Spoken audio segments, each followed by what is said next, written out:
everybody, what's going on? I am Jamie Dawn, your evolutionary, revolutionary astrologer, bringing you your celestial wisdom.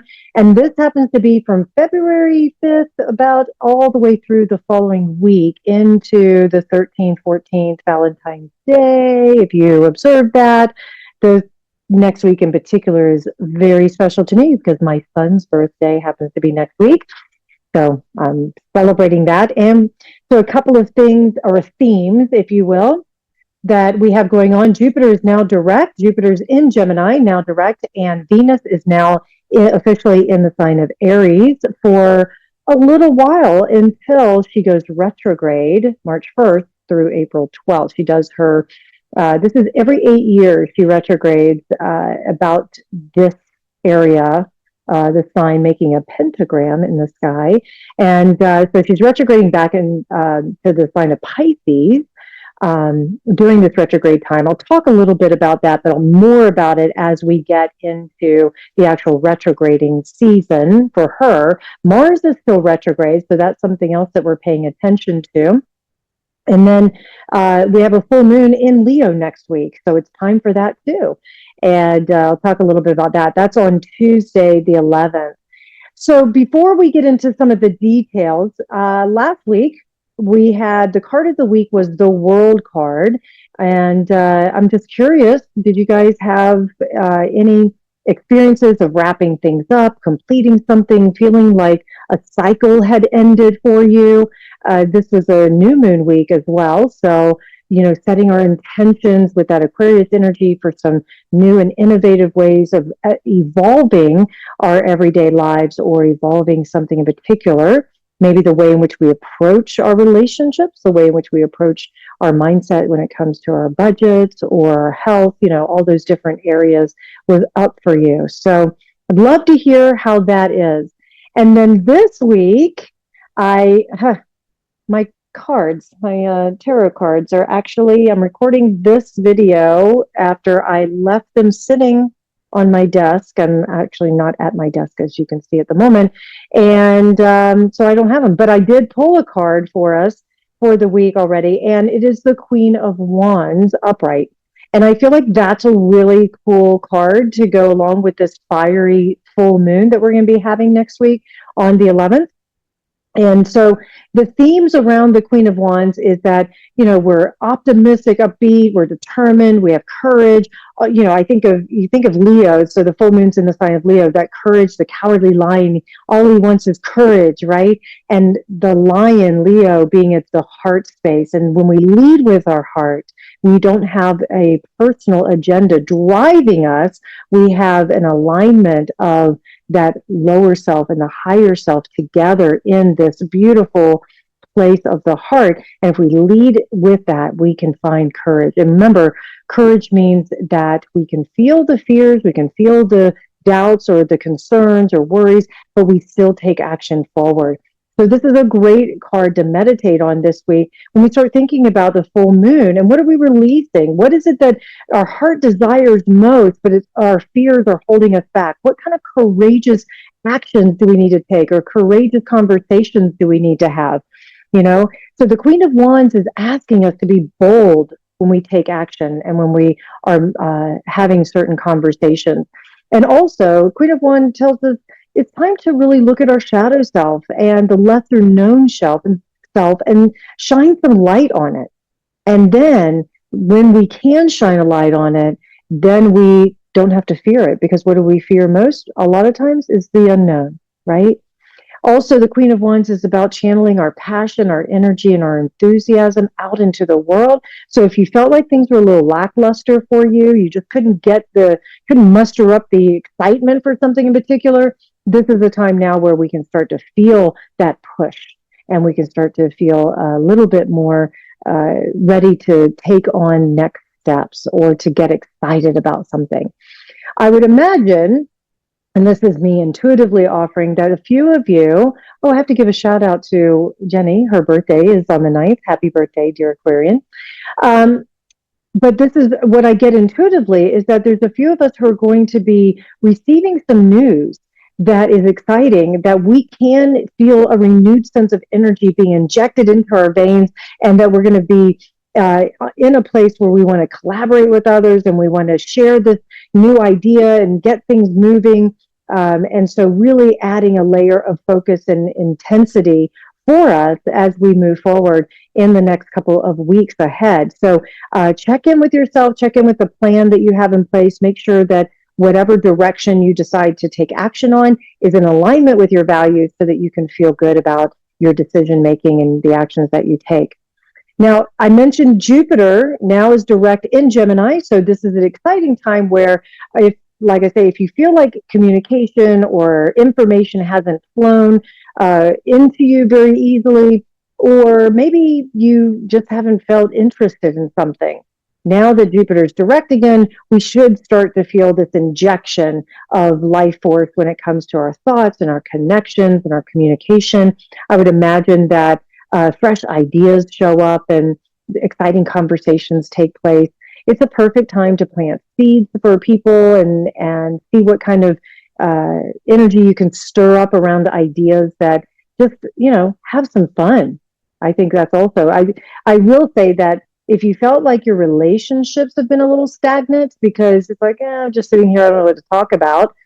Now the things that maybe you're learning about or you want to learn about or you invite people to join you, that stimulates more conversation around your relationships. I would also say that opportunities, if you're looking for them with Jupiter involved, network, talk to people. Who do you know? What do you know? It's a great who's who kind of energy. And also, it really encourages us to stay open-minded and stay curious, which is wonderful because if we have been making a lot of assumptions with lack of information, we make assumptions, then now that Jupiter is direct, we might get more curious. And instead of making those assumptions going, well, they always do this, or they're going to react this way, or I can't ask about this because I know they'll tell me no. Instead, we might invite curiosity in that says, I'm going to explore this. I want to just see where this could lead. And asking a lot of open-ended questions goes a long way. Now, Venus being in Aries now can give us a little added boost because it'll be making eventually a sextile to Jupiter. But with Venus in Aries, we have this fiery sign, this go-getter, the courageous sign of Aries, giving us a little more push, if you will, to have those conversations, to connect, to put ourselves out there and to network and to be bold in our actions and our ideas and conversations. And so Aries, the Venus in Aries is like love at first sight. You're just like, oh my God, I love this individual. I don't even care. I'm not even going to think about it. I'm just going to go for it, right? There's that bold, passionate energy and maybe a little impatience that goes along with it. So I would say if you're single and you're looking for love, you may have that first love attraction, but we know it takes time to really get to know somebody. So you got to watch out for a little impulsivity there. But at the same time, it's a great time to just connect and then step back and take some time to get to know them. And I will say that right now, Venus is now moving into her shadow period. And so they say, they being a lot of astrologers say, don't start something when a planet is retrograding, in particular, the themes that planet embodies, which is for Venus, love and relationships and values and finances. So lace those themes on top of your decisions. Let's say you have love at first sight, you meet somebody, or you're coupled and you want to start a family, right? Maybe something like that, or you want to buy a house together or whatever. So we're dealing with those relationship dynamics, financial, that sort of thing. I'm going to, all that to say, I don't believe that a planet being retrograde is going to be a bad decision if you decide to start the relationship or sell a house or buy a house or anything like that. What I will say is that down the road, maybe not during the retrograding time, but you have to look at retrogrades as sort of this mist or fog that comes over a situation. And it comes over the landscape and you can't always see. I was just thinking the other day, we've had these major storms coming in through Reno, and so much so there was a cloud coverage. You couldn't even see the Sierras. And normally I can see them beautifully right outside my window. I couldn't even see them. This cloud had covered it. Well, retrograding time has that kind of feeling to it where, okay, I'll use the example of meeting somebody love at first sight. I've met them and I'm so in love and oh my God. And then down the road, I find out maybe their divorce hadn't been finalized yet. Or maybe there was, maybe they hadn't really grieved and transitioned out of a previous relationship like they could have, and so it's going to take more time for us to connect on a deeper level or to get what I want out of that relationship. It doesn't necessarily mean that anything bad is going to happen or that they're a nefarious person per se, but that can often happen too. It kind of put those blinders on, love is blind kind of thing.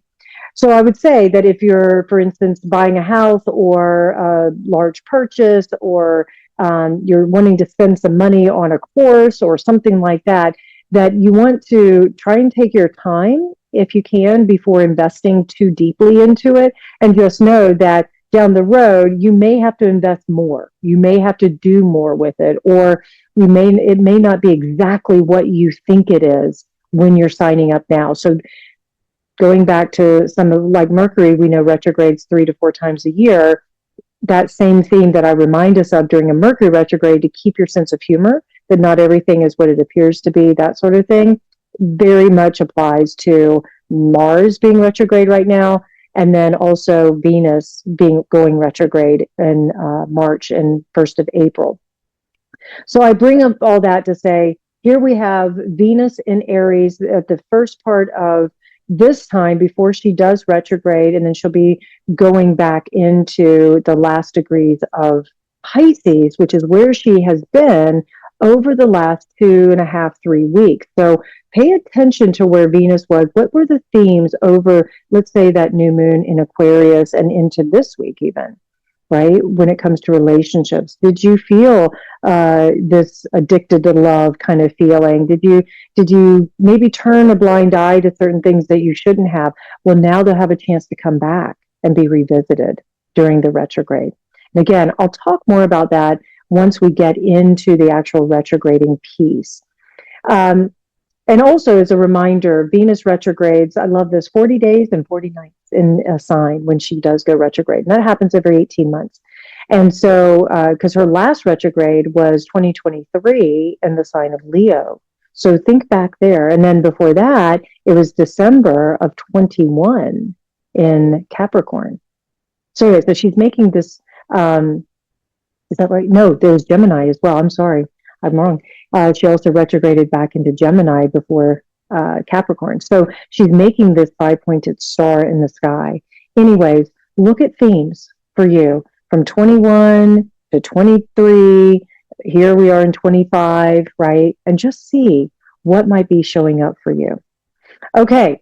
The other thing I want to point out, as I mentioned, the sun, we have the full moon in Leo, but we also have Mercury in Aquarius right now, and it's going to canoodle, as I like to say, or become conjunct with the sun over the weekend. And so we're going to find that maybe the mind, Mercury, right, and our identity, the sun, that there's all this forward thinking, that conversations are stimulating, maybe a little unconventional, I can't say that word, unconventional. There we go. They may be a little unusual. There might be, maybe you talk about aliens, or you talk about, the status quo, how to break the status quo, right? Things like that. This is a great time for breakthroughs. I have a feeling that we're going to see a lot more breakthroughs in technology and science that are coming hard and fast. Also, I would say the shadow side is we may get information that throws us for a loop because we've been in this sort of fog, if you will. And now it's like, wait a minute, I feel like I've been lied to. Now everything I believed has just changed based on this new piece of information. The other thing about Mercury and the sun is that we may be a little more objective or detached to our feelings and whatnot. So do watch for the way in which we speak to each other. And how we deliver the information, because the information may be relevant, the message may be appropriate, but the delivery could lose the audience if we're not careful. So do watch for that. Now, as I mentioned, the full moon in Leo, And Leo's all about standing out, embracing what makes us unique. We're also looking at ways in which we're releasing our self expression out into the world, right? How can we be even more heart centered leadership? We're bold and passionate. I love that because, again, it's a great theme with the Queen of Wands here, good emphasis there.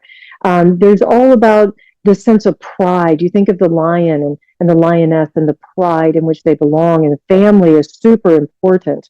And so maybe there's some themes around our family life that we feel super loyal to. And we need to release something that's holding us back from showing that loyalty. It's a time to let go of any fears or judgment that keep us from really being confident in who we are. Remember, we all have a purpose here. We are all unique expressions of one voice. And so express away, roar at the moon, if you will. And Leo also rules artistic expression.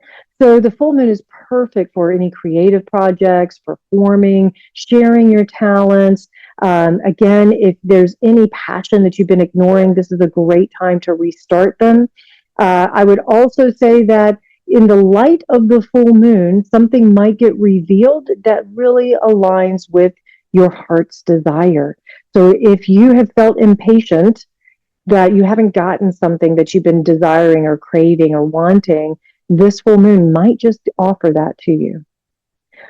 All right, you guys, I hope this helps. Please like, subscribe, share, comment. Come find me at jamiedawn.com, one to listen, and I look forward to connecting with you. I hope you have a great week.